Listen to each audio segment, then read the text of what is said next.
better your rifle fits you, the better you'll be able to shoot it.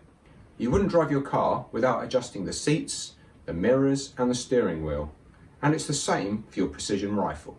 So you shouldn't shoot a rifle without adjusting the length of pull, the comb height, your eye relief and the reticle focus. Watch this video to find out how to set up your precision rifle.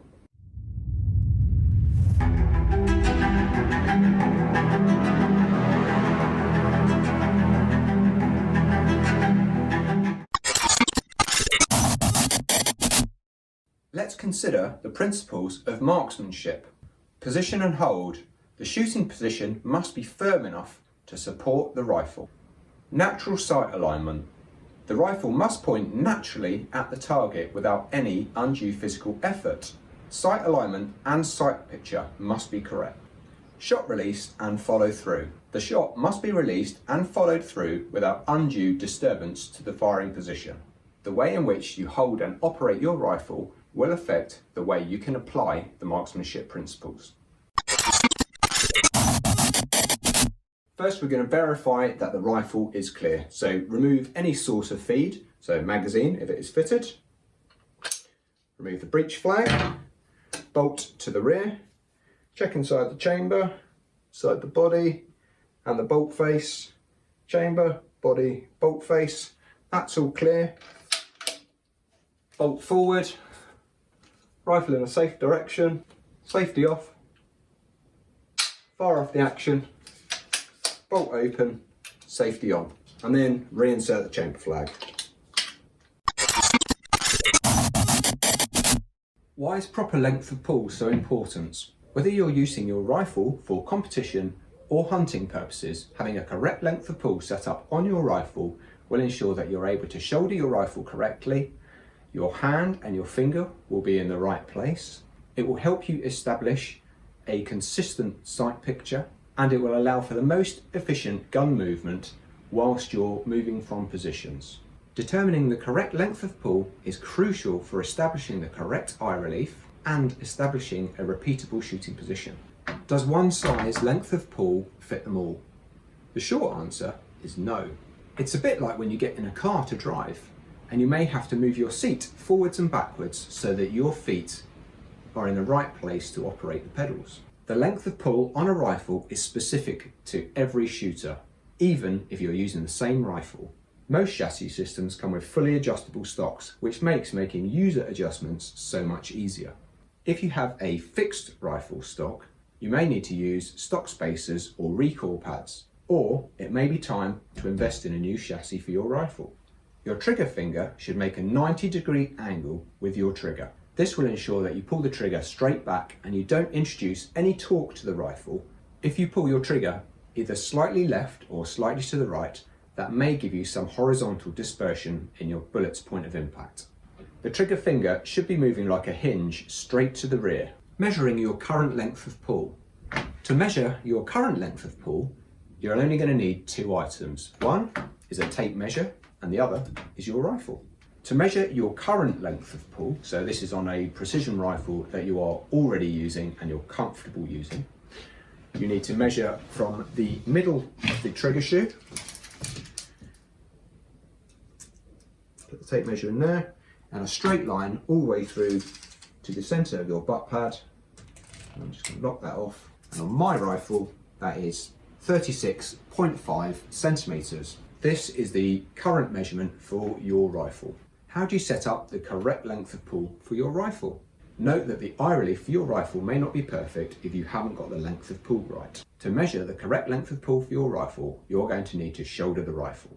Maintain your shooting hand on the rifle, rotate it over to the right and put the buttstock into the crook of your arm so that you have a 90-degree bend. A correct length of pull should be around ½ an inch or a finger's width.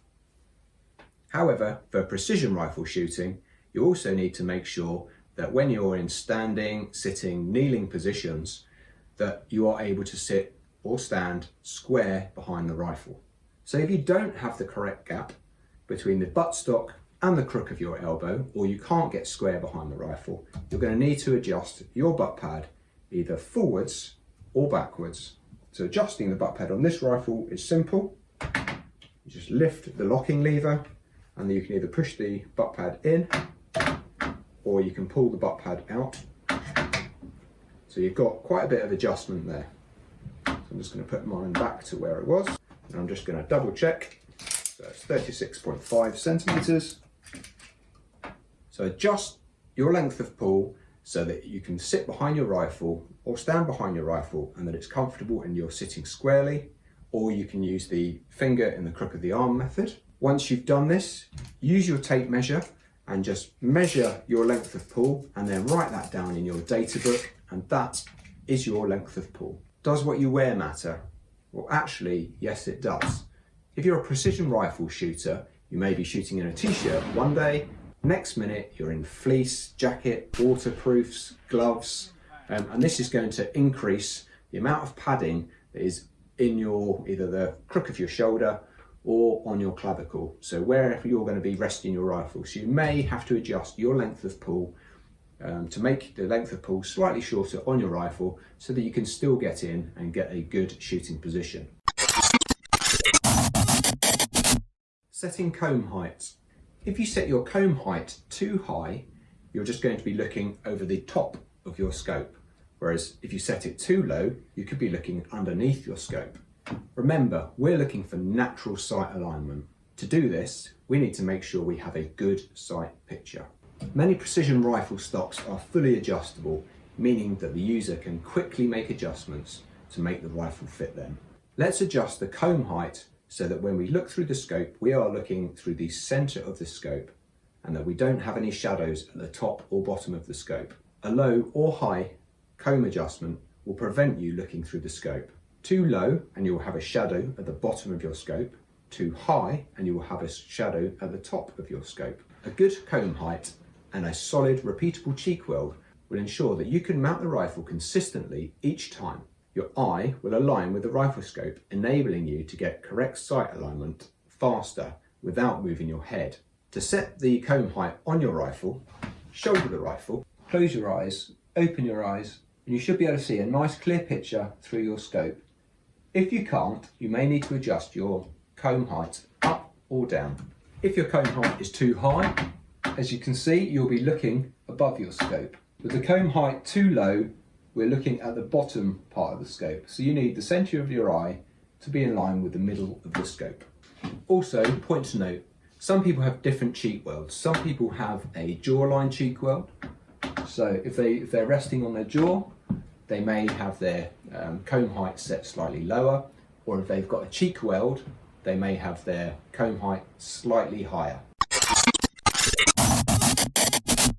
Eye relief and reticle adjustment. During the setup of your rifle, you would insert your rings on your rifle and leave the scope slightly loose. You would then set your scope to the maximum power, so 27 in this case, and have the rifle scope as far forward in the mounts as your mounts will allow. To get the scope in the right position, you would then slide the scope whilst looking through the scope, and then when you've got a full sight picture, i.e. there's no shadows in any part of the scope, your scope is then in the correct position. Having the correct eye relief set up will stop you having to move your head on your rifle once you're in a position.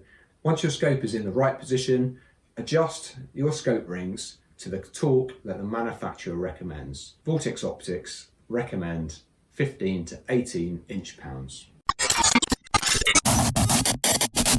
The Razor HD Gen 2 has a fast focus wheel on the ocular lens. This allows the reticle to be focused quickly and easily. Note I said the reticle, so what we are actually focusing is the reticle itself, not the scope image. To adjust the reticle focus, we need to mount the rifle and look at a plain object, so that could be a white piece of paper, blue sky. Do not use a scope and look directly at the sun because that will damage your eyesight. But yeah, look at a blank background so that you can see the crosshairs or the reticle on your scope. Turn the eyepiece in or out until the image is crisp. Try to make the adjustment quickly as your eye will compensate for an out of focus reticle. Once you have made this adjustment, it will not be necessary to make this adjustment again on your rifle unless your eyesight changes. So it might be worth checking it every now and then.